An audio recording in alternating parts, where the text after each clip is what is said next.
Hi everyone, Kyle here from Wide Awake PH. In this episode, we'll be talking about the recipe our friend Zhao used to win the 2022 Philippine AeroPress Championship.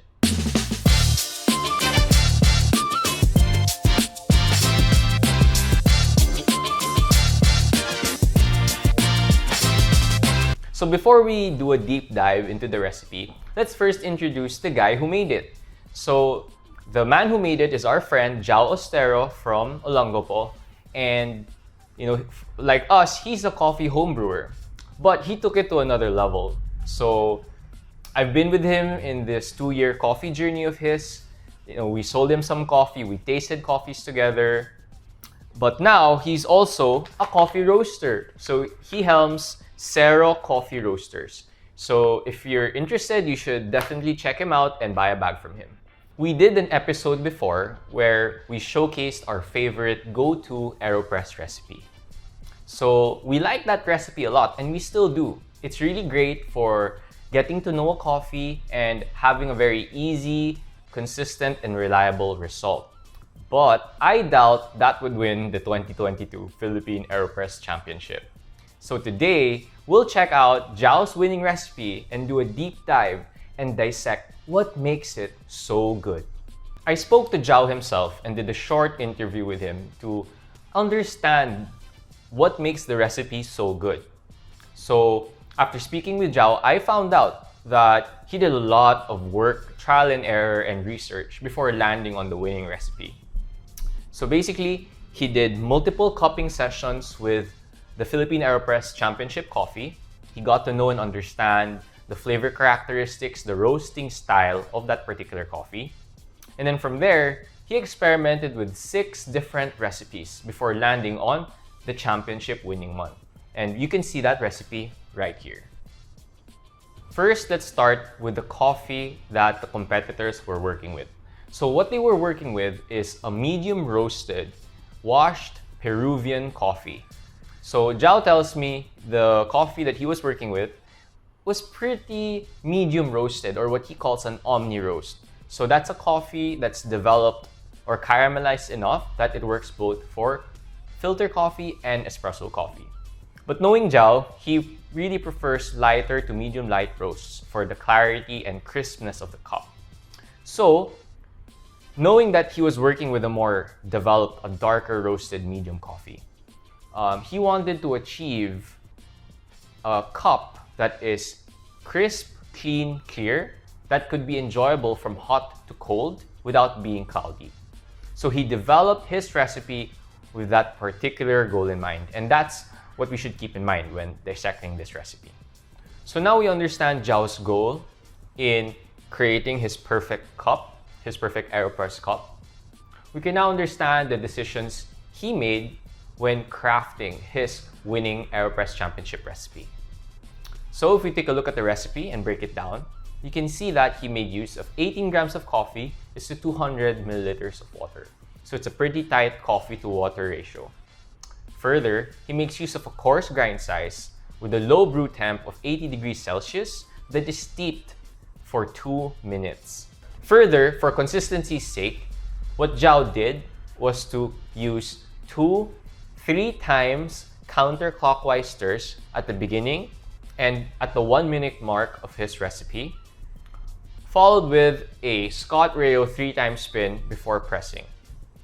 So this is a championship sort of context. It makes sense for Zhao to incorporate these elements so that he can serve the same coffee over and over again from practice all the way to competition. And to top that all off, he makes use of 2 filter papers. So if we combine all these factors together, we have a pretty interesting recipe. So the coarse grind size, the low brew temp, and the relatively short immersion time of 2 minutes creates a kind of gentle extraction.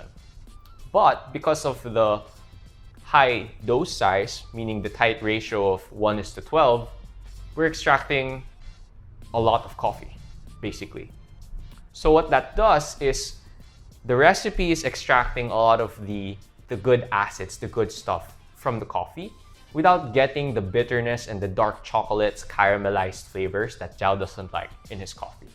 So now we understand the factors that went into Zhao's winning recipe. Now we can taste it and compare it against Wide Awake's AeroPress house recipe.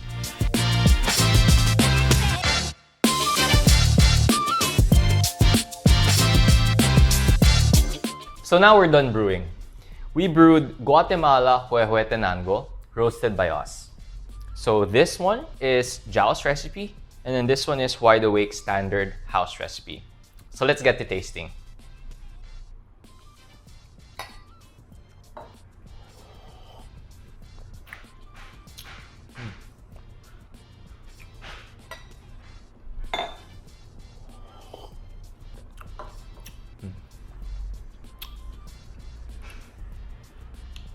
So the difference is very clear.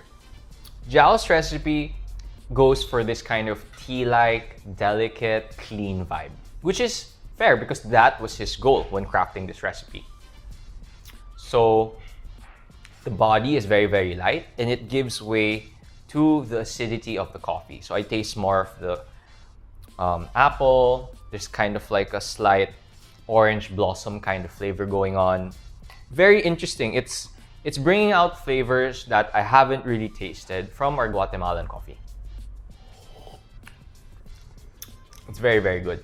On the other hand, this cup, which used the standard Wide Awake AeroPress recipe, is pretty much depicting what the flavor notes says on the bag. So I'm getting a lot of apple or candied apple, walnut, chocolate, brown sugar. But overall, it's a thicker, heavier cup with of course, a stronger body and more caramelized kind of notes versus this one, which is more delicate and tea-like. And it's so interesting that you can really play around with the recipe and express the coffee very, very differently and suit it to your taste preferences. The biggest takeaway that I have from all of this is that to gain some success in your coffee brewing, whether you're a competitor or a home brewer, is to be clear with what you like and what your end goal is. Once you know that, you can tweak and experiment accordingly and get a cup of coffee you like and you like to share with your friends and family. And that's what's important. Once you know all of these things, coffee brewing will be so much more fun and rewarding. So we'd like to give a special shout out to Zhao. Thank you so much for sharing your insights about AeroPress coffee brewing. We learned so much from you, and we wish you luck in your quest to win the World AeroPress Championships. So that's it for today's episode. Thank you so much for watching. See you again soon.